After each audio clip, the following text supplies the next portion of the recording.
Хязгааргүй чадамж гэдэг бол ганцхан материалын ертөнцийн зүйл биш юм аа. Хязгааргүй чадамж гэдэг бол энергиэрээ бодлоороо та хаана л хаана юу гэж бүтээх хүрэх боломжтой шүү гэдгийг нүүлж байгаа барьж байгаа зүйл. Тэгээ энэ хязгааргүй чадамжийг бас сэтгэлээ ариусгachиж нээвэл их сайн.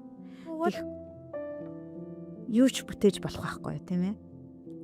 Тийм ч учраас тэр зүүнний нөхөр орхиж байгаа юм шиг нарийн байдаг гэдэг учир шалтгаантай л байдаг юм шиг байна. 7 сарын 5-нд Сөүл хотод хийн. Энэ ивент би мэдрүүлэх зорилготой. Эхний хэсэг бол квант физикийн тухай үнэхээр их судалгаалгаатай квант оршихуй юм байна. Тань ийм чадамж оршихуй байна гэдгийг би лоор эвдэмтдийн судалгаагаар гаргаж ирэх нь. Тэгээд мэдрүүлэх бясалгал хийх нь, зүрхийг нэг бясалгал хийн. Тэгээ хоёр дахь мэдрэлийн тогтолцоо буюу мэдрэлийн тогтолцоогоо ам хамгаалах зөнгөөс суллаад дээрийг хүлээж авах антин болгож бэлтгэх. Яаж тэгвэл энийг өөрийнхөө мэдрэлийн тогтолцоог удирдах антин болох вэ? Тэрний тухай лекц орно, тийм дасгалууд орно. Тэгээд 3 дахь хэсэг нь болохоор дахиад бясалгал явагдахаас гадна 3 дахь хэсэг нь болохоор тэгвэл одоо эд оршихуун гэгийн оршихуйтайгаа холбогдлоо би тэгвэл амьдралаа сайжруулах юм бэ?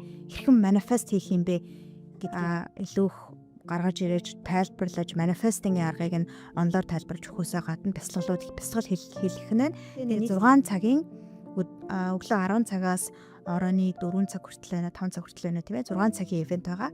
Энэ 6 цагийн ивент бол мэдрүүлэх зорилготой. Одоо шинжлэх ухаан хөгжөөд зүгээр ингээд бясалгал хийхээсээ гадна дуугаар, хөгжмөөр янз бүрийн нүдэнд харагдах одоо нэм имижүүдээр хүртэл тэр оршихуйтай холбож өгдөг болсон. Тэр судалгаа нь 40 жилийн судалгаатай, баримт нотлохоотой ийм арга зүй хүртэл байх хэмжээний тий. Тэгэхээр энэ бүдээгээ би Солонгост авч очино. Тэгэхээр бясалгалаар дамжуулан зүр сэтгэлээ нээгээд дээд оршихуйгаа маш хүч ойлгоё гэвэл мэдрэх хүсэлтэй хүмүүстэйгээ би Солонгост уулзъя гэж хэлмээр байна.